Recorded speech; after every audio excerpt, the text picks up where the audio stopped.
एक कैरेक्टर का look define करता है कि वो कैरेक्टर कौन है। वो एक देश का राजा है या फिर एक जंगल का सरदार है। वो एक सिपाही है या फिर वो एक सेनापति है। एक तांत्रिक है या फिर एक रीच कूल विलन है। एक षड्यंत्र रचने वाला कुटिल किरदार है या फिर एक ईमानदार सेवक है। तो पेपर पे लिखे हुए एक 2D कैरेक्टर को सिनेमा के पर्दे पे जिंदा करने के पीछे बहुत सारे लोगों की मेहनत होती है। एक राइटर के द्वारा दिए गए डिस्क्रिप्शन को देख के एक कैरेक्टर का लुक डिसाइड होता है कि वो सोने के गहने पहनेगा या फिर हड्डियों से बना हुआ गहने पहनेगा या फिर वाइस वर्सा। उस कैरेक्टर को देख के हमें पता चल जाता है कि वो एक जंगल का सरदार है या फिर वो एक देश का राजा है। कई बार कैरेक्टर के लुक के साथ साथ कैरेक्टर के सेटअप, कैरेक्टर के एनवायरनमेंट को भी यूज किया जाता है कैरेक्टर को एस्टेब्लिश करने के लिए।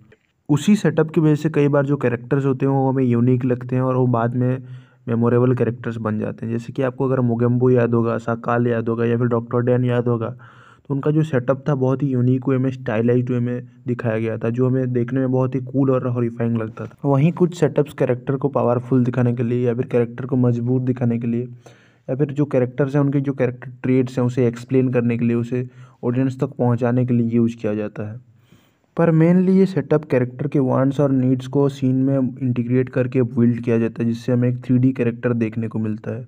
पेपर पे बेजान लिखे हुए किरदार हमें सिनेमा के पर्दे पर जिंदा दिखाई देते हैं। वहीं अगर हम भल्लाल देव के किरदार को एग्जाम्पल की तरह ले तो कहानी की शुरुआत से ही हमें दिखाया जाता है कि वो अपने आप को माहिष्मती के सिंहासन का असली हकदार मानता है और वो माहिष्मती का राजा बनना चाहता है। तो ये उस कैरेक्टर का एक्सटर्नल वांट है। वो इसके लिए मेहनत भी करता है और फाइनली उसे अचीव भी कर लेता है। पर राजा बनने के बाद उसे पता चलता है कि सिंहासन पे तो वो बैठा है, पर माहिष्मती की प्रजा बाहुबली को अपना राजा मानती है। तो बाहुबली को रास्ते से हटाना उसके लिए अब इंटरनल नीड बन चुका है। और इस पेज में हमें भल्लाल देव के कैरेक्टर में एक डेप्थ देखने को मिलता है, जब वो षड्यंत्र करके बाहुबली को मरवा देता है और फाइनली अपने माँ को भी मरवाने की प्लानिंग कर चुका होता है। पर फिर भी उसे सेटिस्फेक्शन नहीं मिलता है और वो देवसेना को बंदी बना लेता है और सालों तक उसे बांध के रखता है और सालों तक माहिष्मती की प्रजा पे अत्याचार करता है, क्योंकि उन्होंने उसे छोड़कर बाहुबली को अपना राजा चुना। राजामौली सर की मूवीज़ में ये सब कैरेक्टर्स और सीन ओवर द टॉप होते हैं। कैरेक्टर्स के वांट और नीड को सेटअप के साथ इंटीग्रेट करके हमें एक लार्जर देन लाइफ सीन दिखाया जाता है। जैसे कि बाहुबली में शिवा का जल पर्वत चढ़ने वाला सीन हो, या फिर भल्लाल देव का बुल फाइट सीन हो, या फिर मगधीरा में रामचरण का 100 सोल्जर फाइट सीन हो। ये सब सीन कैरेक्टर को एक ओवर द टॉप वे में एस्टेब्लिश करते हैं और ये कैरेक्टर्स और ये सीन हमारे लिए मेमोरेबल बन जाते हैं। फिर आता है म्यूजिक, जो कि इन किरदारों को हमारे दिमाग में अच्छे तरीके से छापने का काम करता है। म्यूजिक भी कैरेक्टर के कैरेक्टरिस्टिक्स को देख के ऐसी डिजाइन किया जाता है कि अगर वो किरदार स्क्रीन पे ना भी हो पर उसका म्यूजिक चल रहा है तो हम उस कैरेक्टर के एग्जिस्टेंस को फील कर पाते हैं।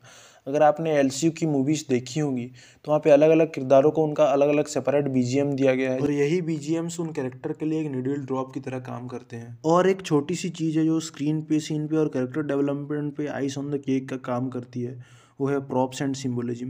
प्रॉप्स एंड सिम्बोलिज्म भी एक बहुत ही स्ट्रॉन्ग स्टोरी टेलिंग टूल है, जिसे एस एस राजामौली या फिर लोकेश कनगराज जैसे डायरेक्टर बहुत अच्छी तरीके से यूज करते हैं। आप लोगों ने उनके फिल्मों में अलग अलग किरदारों के लिए अलग अलग सिम्बल्स, अलग अलग किरदारों के लिए अलग अलग वेपन्स यूज करते हुए देखे होंगे। ये सिम्बल्स या वेपन्स उनके कैरेक्टर के लिए एक आइडेंटिटी मार्क की तरह काम करते हैं कि अगर वो किरदार स्क्रीन पे ना भी हो, अगर उनका कोई सिंबल स्क्रीन पे हो तो हम उस किरदार के एग्जिस्टेंस को फील कर पाते हैं। एट द एंड एक कैरेक्टर को ऑडियंस के साथ कनेक्ट करने के लिए एक अच्छा कैरेक्टर आर्क होना चाहिए। एक कैरेक्टर कैसे स्टोरी के साथ, सिचुएशन के साथ इवॉल्व होता है, चेंज होता है, अलग अलग सिचुएशन में वो कैसे रिएक्ट करता है, ये सब चीज़ें कैरेक्टर को ऑडियंस के साथ एक डीपर लेवल पे कनेक्ट करता है। जैसे आप शिवा को ही ले लीजिए, कैसे हो एक फन लविंग एडवेंचरियस इंसान से जब उसे अपने पिता के बारे में पता चलता है, एक आग और गुस्से और बदले से भरा हुआ इंसान में बदल जाता है। और भल्लाल देव को मारना और उसके माँ को और माहिष्मती को उससे मुक्त करना उसकी इंटरनल नीड बन जाती है। वहीं अगर हम बात करें भल्लाल देव की, तो बाहुबली को अपने हाथों से ना मार पाने के कारण उसके अंदर जो क्रोध था उसे शांत करने के लिए जब वो आगे बढ़ता है तो हमें इस सदी का सबसे बड़ा खलनायक देखने को राइटर के द्वारा लिखे गए किरदारों को ये सब एलिमेंट्स और एक एक्टर मिला के सिनेमा के पर्दे पर जिंदा और यादगार बना देते हैं। ये तो था मेरा एनालिसिस कैरेक्टर डेवलपमेंट को लेकर। आपके क्या विचार हैं और ऐसे कौन से कैरेक्टर्स हैं जो सिनेमा जगत में हमेशा के लिए याद किया जाएंगे, आप कमेंट में जरूर शेयर कीजिएगा। अगर आपको मेरा एनालिसिस अच्छा लगा तो वीडियो को लाइक कर दीजिएगा और हमारे आने वाले वीडियो जो कि राजू हिरानी सर के द्वारा लिखित किरदारों पे होने वाला है उसे देखने के लिए चैनल को सब्सक्राइब जरूर कर दीजिएगा। तो मिलते हैं अगले वीडियो में, तब तक के लिए जय सिया राम।